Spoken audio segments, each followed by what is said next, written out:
Kolkata night rider কিন্তু mini অকশনের সবথেকে ব্যস্ততম দল থাকবে, কারণ তাদের 6জন বিদেশি প্লেয়ার নিতে হবে এবং কেকেআরের প্রত্যেকবারই একটা সমস্যা হয় উইকেট কিপার ব্যাটসম্যান।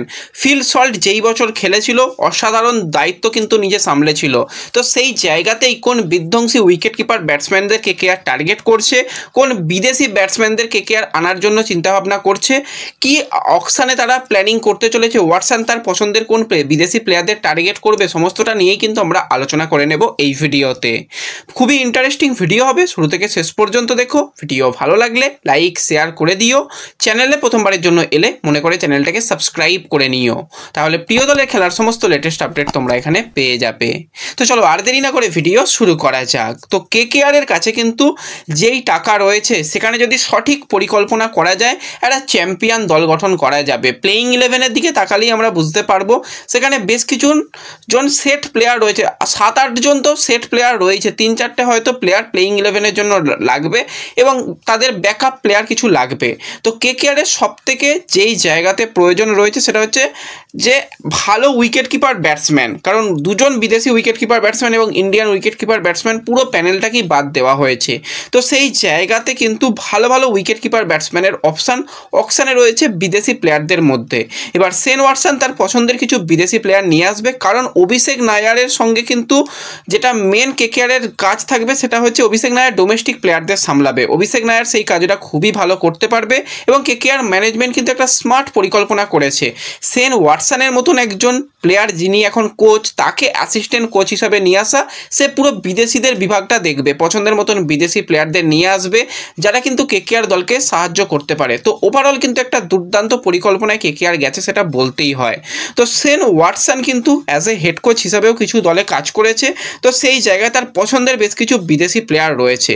কিছুদিন আগেই কেকেআরের তরফ থেকে অফিসিয়ালি একটা তোমাদের দেখবে যে একটা রিলস পোস্ট করা হয়েছে, সেখানে টোটাল 45 জন প্লেয়ারের নাম দেওয়া হয়েছে। সেখানে বিদেশি প্লেয়ারের মধ্যে ওপেনার রয়েছে, উইকেট কিপার ব্যাটসম্যান রয়েছে, ফিনিশার রয়েছে, অলরাউন্ডার রয়েছে এবং বোলারও রয়েছে। তো সেই জায়গাতে মূলত আমরা বিদেশি প্লেয়ারদের নিয়ে কথা বলবো যারা ব্যাটিং করতে পারে, উইকেট কিপার ব্যাটসম্যান রয়েছে।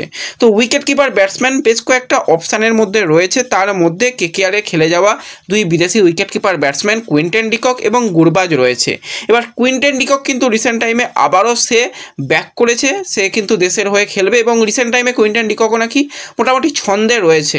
তো ডিকককে একটা ফিরানোর চিন্তাভাবনা করতে পারে, কিন্তু ডিকক কখনোই নেমে একটা ঝোড়ো ইনিংস খেলার মতন প্লেয়ার নয়। ডিকক কিছুটা খেলা ধরে খেলবে, আমরা এর আগেও তাকে দেখেছিলাম মুম্বাই ইন্ডিয়ান্সে যখন খেলতো, বড় বড় ইনিংস খেলতো, কিন্তু তার কিছুটা সময় লাগবে, শুরুতে নেবেই সে অ্যাগ্রেসিভ ব্যাটিং করতে পারে না।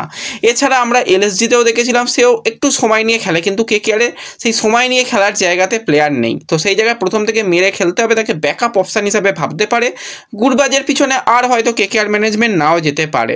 তো সেই জায়গায় অপশানে কিন্তু বেশ কিছু প্লেয়ার অ্যাভেলেবেল রয়েছে। কেকেআর ম্যানেজমেন্টের সব থেকে আগে যে প্লেয়ারকে টার্গেট করবে সেটা হচ্ছে জস ইংলিশ। তো জস ইংলিশ একজন দুর্দান্ত মানের প্লেয়ার, হ্যাঁ হয়তো সে সব ম্যাচ খেলার জন্য অ্যাভেলেবেল থাকবে না, সে কিন্তু হয়তো আইপিএলের মাঝপথে ছেড়ে চলে যাবে। এবার যদি সে প্রথম দিকে 7-8টা ম্যাচ বা 6টা ম্যাচও খেলে দিতে পারে তাহলে কিন্তু কেকেআরের জন্য দারুণ হবে। সে কিন্তু নেমেই বিধ্বংসী ব্যাটিং একদম পাওয়ার প্লের মধ্যেই করতে পারে, তো তাকে কিন্তু একটা কেকেআর নজরের মধ্যে রাখবে। এছাড়া জেমি স্মিথ, সেও কিন্তু অকশানে অ্যাভেলেবেল হতে চলেছে, সেও কিন্তু একজন বিধ্বংসী ব্যাটসম্যান, উইকেট কিপার অপশানও এনে দিতে পারে। তো এই 2জন প্লেয়ার কিন্তু হট টার্গেট হতে চলেছে, ওই লিস্ট দেখলে বুঝতে আমরা পারছি। এছাড়া কিন্তু সেই জায়গায় জনি বেয়ারস্টোকের মতন প্লেয়ার রয়েছে, যেও কিন্তু বিগ হিটার, সে ওপেনার হিসাবেও তাকে খেলানো যেতে পারে, তাকে মিডিল অর্ডার হিসাবেও খেলানো যেতে পারে, ফিনিশার হিসাবেও খেলানো যেতে পারে, অনেকগুলো অপশান কিন্তু এনে দিতে পারে জনি বেয়ারস্টোক। এছাড়া কনওয়ের কথা বললে সে কিন্তু as a opener wicket keeper batsman হিসাবে যথেষ্ট ভালো, 140 স্ট্রাইক রেটে সে ব্যাট করে,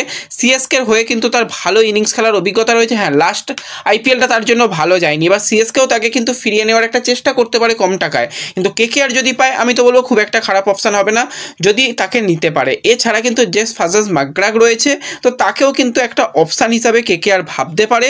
তো এই অপশানগুলো কিন্তু উইকেট কিপার ব্যাটসম্যানদের মধ্যে রয়েছে।